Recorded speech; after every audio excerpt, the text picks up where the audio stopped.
The nature of the conflict is not one of sheer power. There could be no conflict if it was sheer power. It's a conflict over character. It's a conflict over the nature of God, where questions have been raised and really slanderous allegations in heavenly courts. And the Bible uses explicit language of heavenly courts. That's not just a metaphor.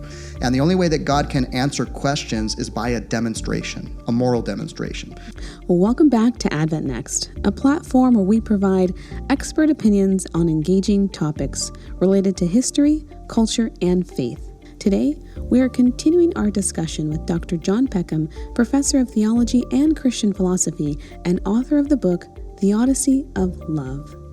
In our conversation, we are exploring the concept of the cosmic conflict and the war between good and evil. We will discuss how a cosmic conflict worldview helps us to understand why God allows certain things to happen, as well as the limitations he abides by as he seeks to comply with the rules of engagement. While there's not an exact taxonomy of what these rules are, there are biblical implications that help us to understand how God is working to lawfully overthrow the fallen ruler of this world while vindicating his character against slanderous moral allegations. So, let's get into it. So welcome to Advent Next. Today our guest is Dr. John Peckham. He's the author of this book, Theodicy of Love, and we are continuing our discussion on the Theodicy of Love. Our co-host today is Michelle Odinma. Hi. And so we're just going to roll right into it. So basically, theodicy, as we explained, is kind of answering the question of why does bad things happen if God is all good and all powerful. Mm-hmm. And so in your book, how do you feel like you're providing a more meaningful answer to this question? I mean, it's a profound question. So how are you tackling it? Yeah, so in the book, I'm trying to articulate what I take to be one of the major biblical streams in response to the problem of evil. And it's compatible with a lot of the elements of other approaches to theodicy that I also engage a bit in the book. As we talked about in the last session, one of the most helpful responses is the Freewill Defense. And the Freewill Defense basically says that God granted creatures the kind of freedom that he can do otherwise than they want. Mm-hmm. And if he consistently grants that, that means creatures can use their freedom to do things like evil. Yeah. And that's one of the reasons why we have evil in the world, really the primary reason, because creatures departed from God's will. The Freewill Defense is very helpful, so strong that one of the recent philosophical articulations of it by Alvin Plantinga has convinced even many atheists that the so-called logical problem of evil has been defeated, which is to say that it's not a logical contradiction to say that God is all-powerful, entirely good, and yet there is evil in the world, because free will might be an explanation. Sure. Now, the atheists still don't think that resolves the problem entirely. They say there's too much evil in the world. That's called the evidential problem of evil. But they've generally said, the free will defense is at least one possible coherent explanation. Now, the free will defense only goes so far, though, when it comes to the kinds of evils we see in the world that don't seem to be connected to the free decisions of creatures. Or, put differently, even if you say, well, if God created the world good and sin and evil entered the world through the free decisions of creatures, that would be a way to explain a lot of the evils at their origin point, at least the ultimate origin. Right. But then when it comes to the question of why God doesn't prevent evils, it seems to be, at least as far as we can tell, a lot of evils in the world that God could prevent without impinging on anyone's freedom. Like natural disasters. Natural disasters.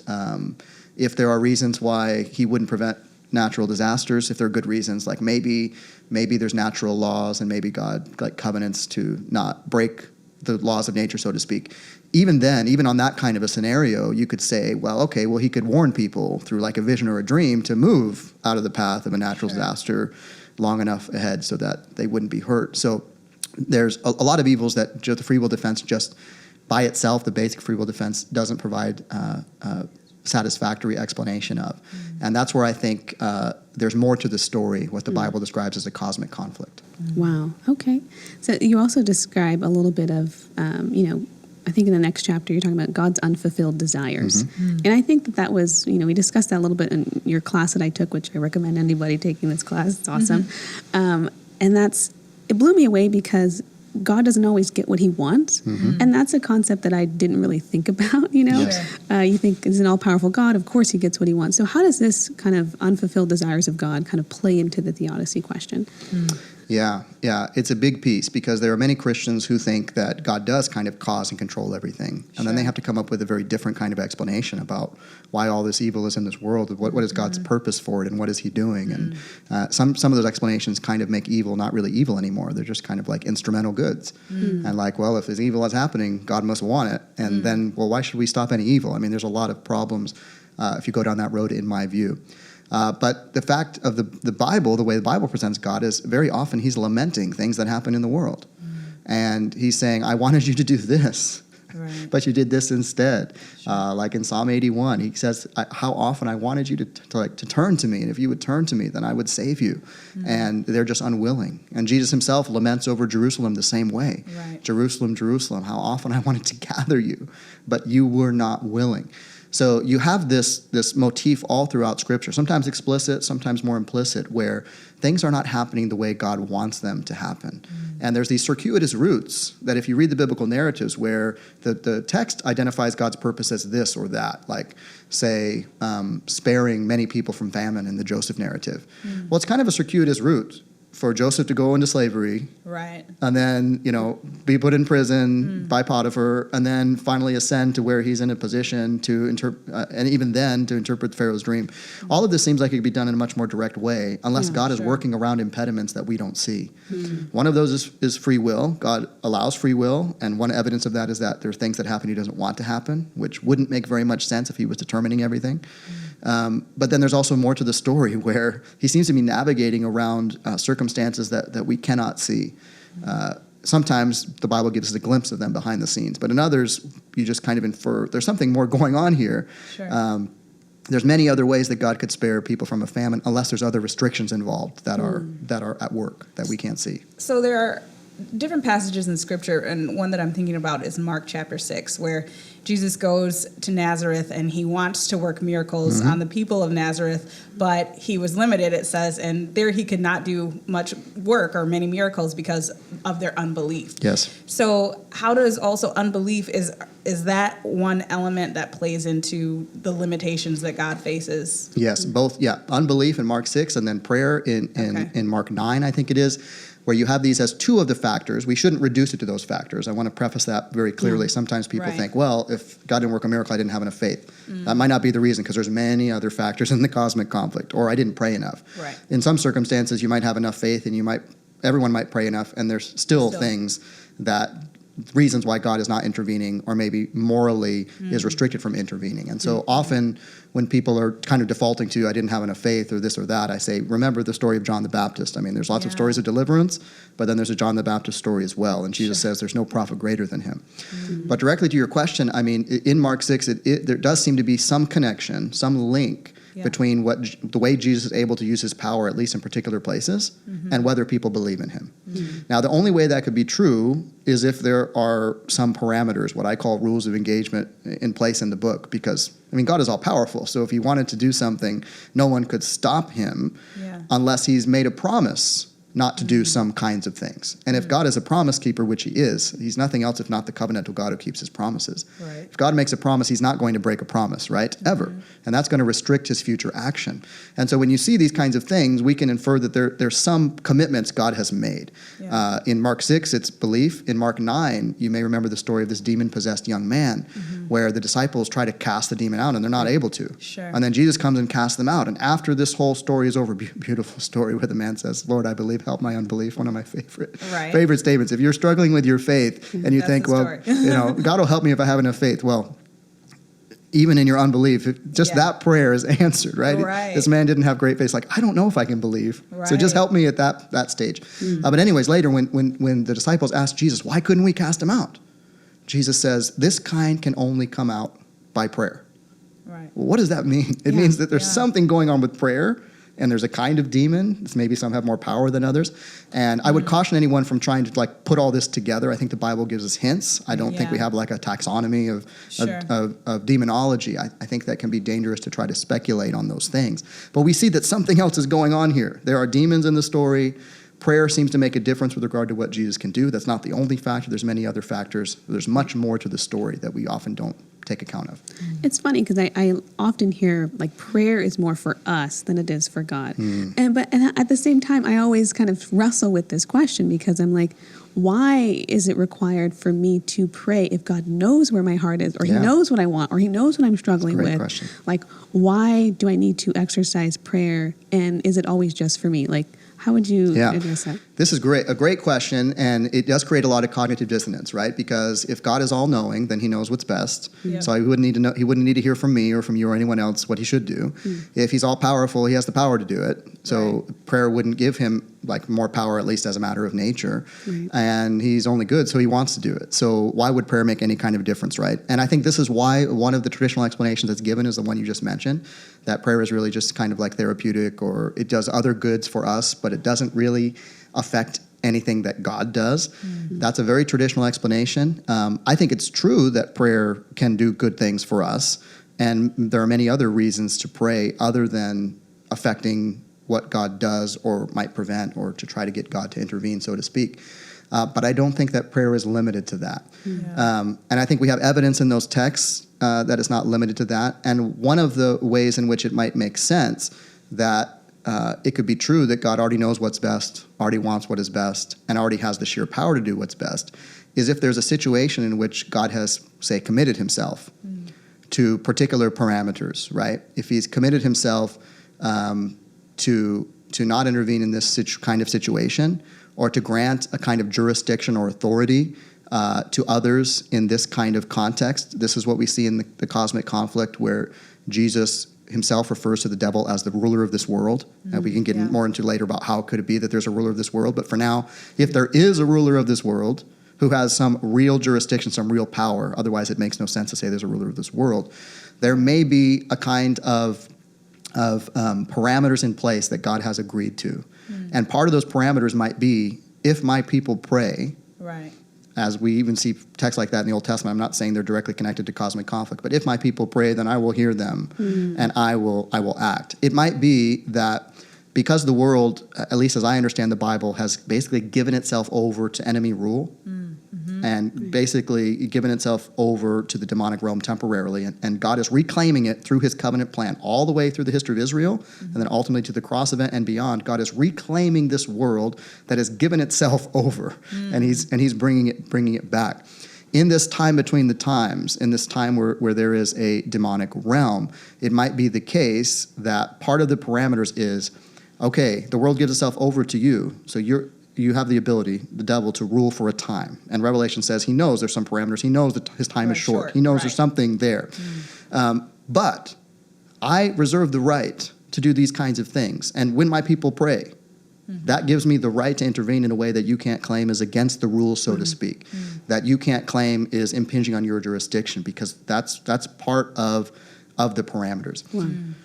Much more to say about that, but that's I think we should get into the cosmic conflict, and I think even just that explanation about prayer makes me feel motivated to want to pray more, instead of being like, God, you already know, you know, and it's like. But to say that there's power in prayer in that way, that we're accessing, God through these covenantal relations that allows him to intervene, that's powerful. And it's a great impetus. So explain a little bit about the cosmic conflict, because you talk about how that really helps bring the framework for the theodicy. Absolutely. What you just described is one of the practical implications of having a cosmic conflict worldview. If you think that everything happens just the way God wants it to happen already, then why should you pray? Not only that, why should you intervene to stop things like injustice when you can? Sure. You say, well, if it's happening, God must want it. But if you have a cosmic conflict view where there's all kinds of things God doesn't want to happen, and he would prevent if it weren't maybe for these other things going on that may morally prevent him temporarily from doing so, well, we should stop them if we could, right? These are things we should be active in. And so history really matters. What we do really matters. It's not just, whatever's going to happen is what God wants to happen, so we can take kind of this more quietist attitude. But when it comes to the cosmic conflict, putting it as briefly as possible, it is the view that God created creatures like angels, and those creatures at some point in history rebelled against him. And part of that rebellion was a claim against God's character, against his government, against his rule. And you can piece together the fact that there is a cosmic conflict from the biblical narrative. One of the clearest places is there in a parable Jesus tells in Matthew 13, the parable of the wheat and the tares, where he talks about this landowner who sowed good seed in his field, and only good seed. And then later, it comes to be the case that tares spring up, which are like noxious weeds. And his workers, they ask him, didn't you sow good seed? Right. Why is there tares in this field? Which is another way of asking, did you sow these tares? Right, yeah. Did you do something wrong, right? Yeah. And this is the kind of question people ask about the world. If you created the world perfect and good, why is there evil in it, right? Sure. And the response that the landowner gives, who Jesus later identifies clearly as the Son of Man himself, he says, this an enemy has done. And then later, you don't have to guess in Matthew 13, he explains to his disciples, the enemy is the devil. Right. And so there are things that God has done, but then there's things that the devil has done. This is a cosmic conflict where God is working, but there's an enemy who is working against God. And of course, that raises questions all its own. But if you read the Bible narrative, you can't even just read the book of Matthew without seeing that this whole perspective is bathed in this conflict. Sure. This is why Jesus is encountering demons. He's casting them out. He's basically disrupting and ultimately working the beginnings of destroying the kingdom of the power of darkness to replace it with his everlasting kingdom. It's all throughout the New Testament, all the way to the book of Revelation. I mean, for me, I'm like I said, understanding like prayer and the power of prayer and the rules of engagement, like how is this framework really helping us to answer more of the theodicy question? Yeah. So let me back up maybe and say a little about what I mean by the rules of engagement. First of all, when you talk about a cosmic conflict, it can create cognitive dissonance in itself, because if you think for a minute, you say, God is all powerful, how could anybody be in conflict with him? Sure. Right? How could created beings no match in any way oppose him? The only way that could be possible is if God is granting creatures the kind of freedom that they can do otherwise than he wants, right? And if that is the case, then the conflict, the nature of the conflict is not one of sheer power. There could be no conflict if it was sheer power. But if God was doing everything according to his sheer power, no one would have any agency and everything would be just the way he wanted it. So it's not a conflict of power, or sheer power at least. What is it? It's a conflict over character. It's a conflict over the nature of God, where questions have been raised, and really slanderous allegations in heavenly courts. And the Bible uses explicit language of heavenly courts. That's not just a metaphor. There's a heavenly council, and there are questions raised. And even celestial beings, some of them have questions in their mind. And the only way that God can answer questions is by a demonstration, a moral demonstration. Analogous to say, let's say you were in a position of power. Let's say you were the mayor of a city, and somebody raised corruption allegations against you. If you tried to meet those corruption allegations by a show of force, using your power to just stifle them, what result would that have? You're guilty. You did it. It would make you look more guilty. If you weren't guilty before, you are now, right? Sure. And this is the situation that God is in. If he wants to have a universe of love where creatures have freedom, an allegation is raised, it can only be met by a demonstration. And in that demonstration, Satan has raised these allegations. Unfortunately, some creatures have gone along with him. And the way the allegations are settled once and for all is within parameters that are the rules of engagement, where the enemy is allowed some room to actually make his case. Otherwise, he couldn't make any case, and he would just say, well, see, he's just stifling my allegations. I can't even get a hearing.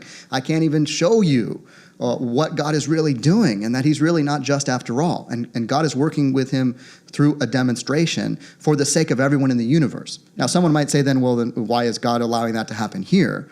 Well, in the biblical narrative, this world gave itself over to this rulership. It didn't have to be here.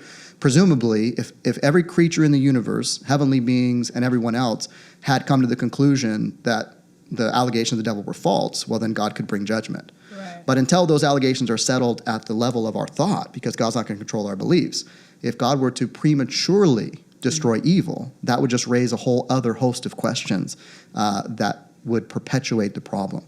So God is dealing with the problem once and for all. And within the conflict, I think there are these rules of engagement, parameters in which God has said, not unilaterally, before the heavenly council, it's been decided that this is the room within which the enemy has jurisdiction, a limited jurisdiction for a time, and a jurisdiction that's dynamic. It's connected to other factors like faith and prayer and other things that are happening. So when we see, like in the book of Job, we actually see the council, we see what's going on. What do you say to people who would say, well, that's not fair? Like, God can't allow that to happen to someone like Job, or allow that to happen to me. How do you answer that? I would say it's not fair, but the unfairness is not unfairness of God. So you're quite correct. Job is one of those instances that Old Testament scholars recognize as a heavenly council scene. They sometimes call it a divine council scene, where Satan goes to appear before the sons of God, which is a kind of heavenly council. And if you read the narrative of Job closely, you'll see that God and Satan just go into a conversation that's already in place, right? If you're just reading, you're like, what's going on? Why are you? He says, have you considered my servant Job? It'd be like if I walked in today and we're talking about, and I was like, have you considered my son Joel? And he'd be like, for what? Right. What are you talking about, right? Yeah. But Satan knows what he's talking about, and apparently the heavenly court knows what he's talking about. And this discussion between God and Satan that's reported, it's not just between him and Satan. There's an onlooking court, and he's taking into account other minds and the way that they are viewing this. And there's some evidence in the Old Testament that the heavenly council has some real governance authority, like God shares governance with regard to at least some decision making. So this is not unilateral decisions, but Satan basically makes the allegation that Job only serves you because things go well for him. He doesn't really fear you, which is not only an allegation against Job, it's also an allegation against God. Because God has already declared before the heavenly council Job to be blameless and upright. So if that's not true, then God is not just, which is Satan's claim in the beginning. And so Satan goes to heavenly council and he says, he's not just. You declare him just. You're not a just judge. And I could prove it to you if you didn't put this hedge around him. Right? And that's what he says, you have a hedge around him. And if you would just move the limits, then I could prove that you're unjust. Well, we might say it's not fair for God to do what he does, but I would caution us, first of all, to recognize that we don't know what God knows. And so when we say, God should have done this or that, am I really in a position to know what the alternatives were and what the outcome of those alternatives would be? But just from our limited human understanding, we might be able to make sense of it somewhat, because Satan is raising these as like legal allegations in a court, and there's a heavenly council there.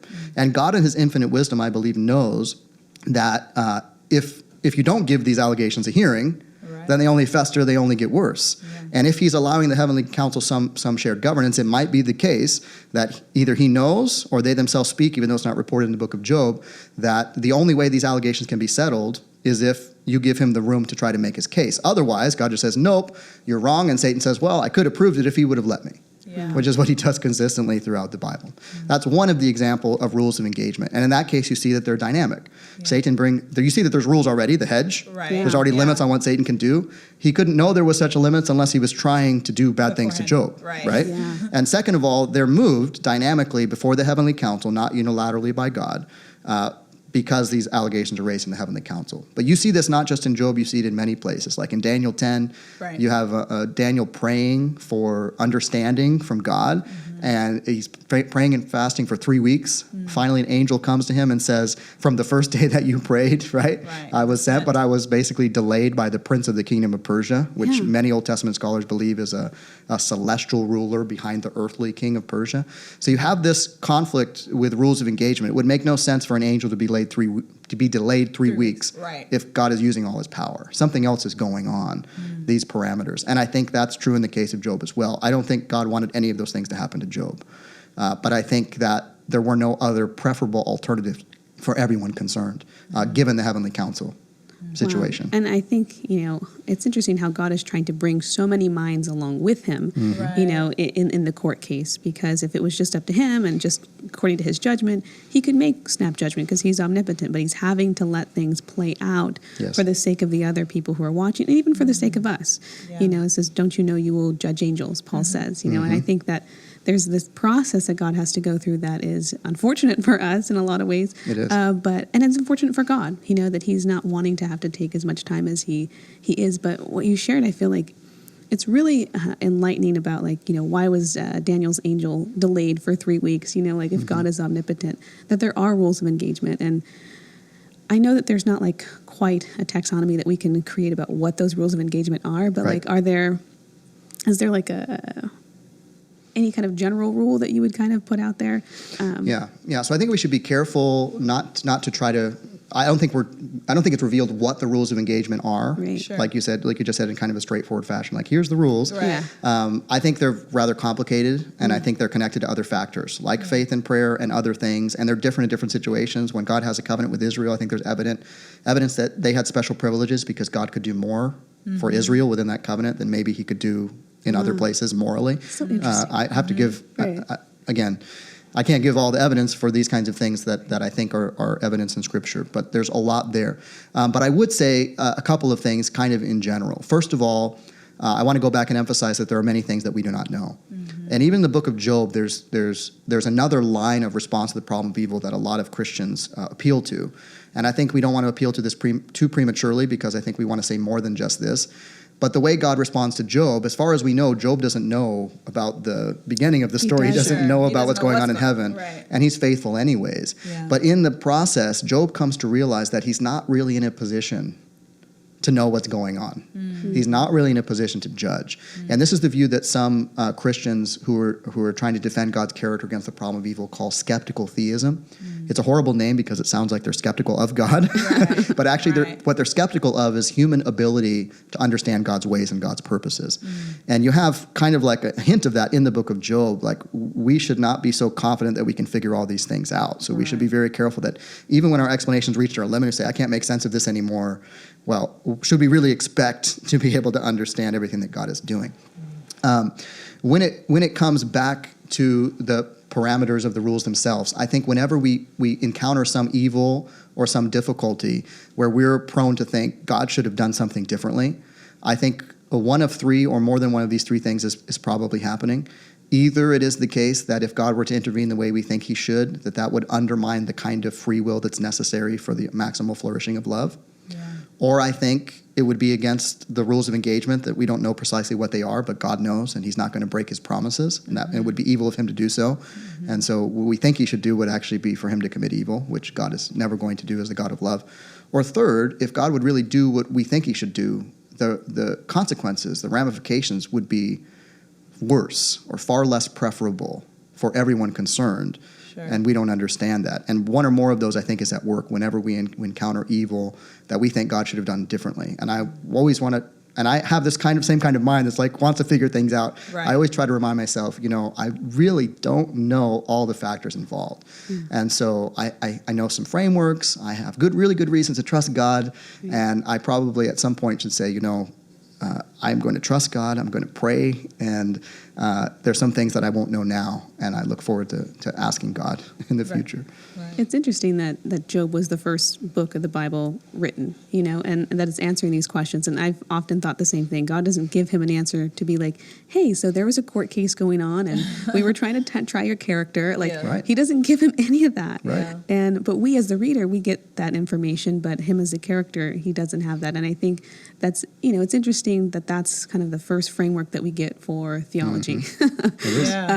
And so, but as kind of we wrap up here, you kind of end your book with, looking at who suffers the most in this cosmic conflict. So in your opinion, who suffers the most? Is it his creation or is it God? I think it is God. And that's in no way to downplay the really horrible suffering of creatures in the world.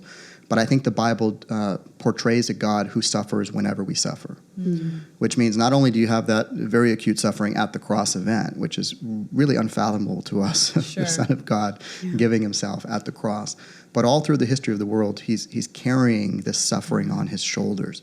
Right. But the good news is not only that he suffers with us, but that he is going to put an end to suffering. And there is a delay because God is not going to act. He's not going to exercise his power to end suffering prematurely. He's not going to act until the questions are answered in a way that evil would never rise again and that people won't doubt God's character. Why does he care so much about his character? Not because he's egotistical, because you can't love someone if you think they're a tyrant or even if you think they might be a tyrant. You can't really have a love relationship, an intimate love relationship of the best quality with somebody you don't trust. And once those questions are decided, at a level of thinking, at the level of a legal level of God making provision to be the just and the justifier at the cross, then once the great controversy, the cosmic conflict comes to an end, then he can exercise his power in a way that everyone will understand and people will serve him out of love rather than fear.